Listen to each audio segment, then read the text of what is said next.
Right now on your screen, you can see Kim Jong-un standing in front of a UAV that looks very similar to the US RQ-4 Global Hawk. And the name of this North Korean UAV is Saetbyol-4. Of all the UAVs built by the US so far, the Global Hawk can fly at the highest altitude. Usually, a lot of photographs of different weapon systems from North Korea keep surfacing, but this one is quite special and worth discussing. Since this is almost a copy of the United States' best UAV, the question is whether its specifications match those of the American Global Hawk. Let's discuss this.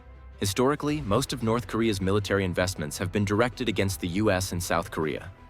Earlier, when we looked at their weapon systems, it often seemed like they were more for show than actual use. But in recent times, the systems developed by North Korea clearly show Chinese influence, and now it's not only China but also Russia that is increasingly involved. For instance, North Korean soldiers have reportedly been deployed to Ukraine, where they are fighting alongside Russian troops. In return for this support, Russia has been providing North Korea with advanced technology. By combining inputs from both China and Russia, North Korea has been refining its weapon systems to a significant degree. The system you are seeing on your screen is particularly important, which is why it deserves a detailed discussion. If you observe it closely, you will realize that it strongly resembles the American Northrop Grumman RQ-4 Global Hawk. The RQ-4 Global Hawk is a high-altitude, long-endurance drone that was introduced in 1998. It is powered by a jet engine, specifically the Rolls-Royce F137-RR-100 turbofan, capable of generating nearly 34 kilonewtons of maximum thrust. With this engine, the UAV can fly at altitudes of up to 60,000 feet. And that is why it is classified as a Hail category UAV. Another major advantage of the Global Hawk is its ability to stay airborne for nearly 60 hours, which makes it capable of long-duration surveillance. Its operating altitude is so high that most surface-to-air missile systems cannot reach it. The Global Hawk is not an armed UAV, but a surveillance platform designed to scan large areas continuously from the air. Such platforms are generally deployed in regions with hostile activity to maintain constant monitoring. Back in 2019, Iran used one of its surface-to-air missile systems to shoot down a US Global Hawk, which proved that even such advanced UAVs can be brought down.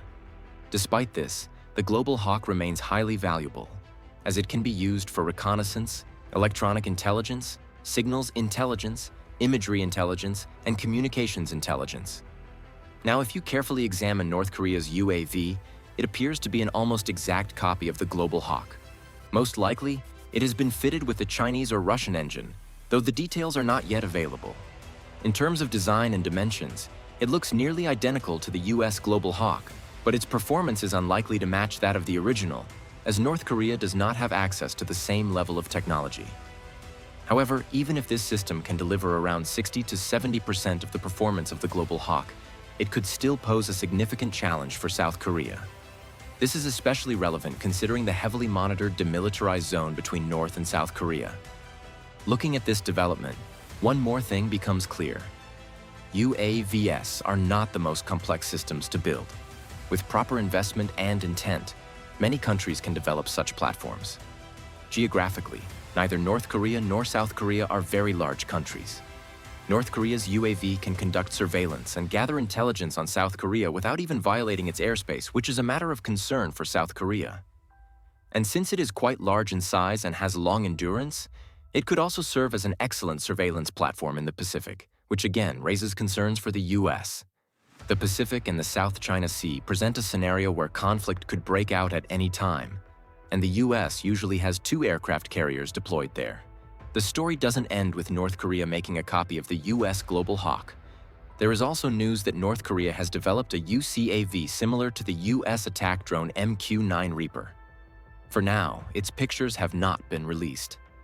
Kim was saying, "The utility range of unmanned equipment is being further expanded in modern warfare, and unmanned equipment is emerging and a major military activity asset."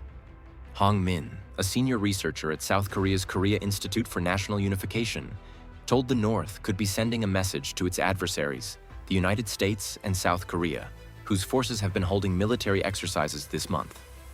North Korea could intend to show its capability to reconnoiter the enemy's activity and attack major radar or air defense bases. That's all for today's update. Please subscribe and like this video.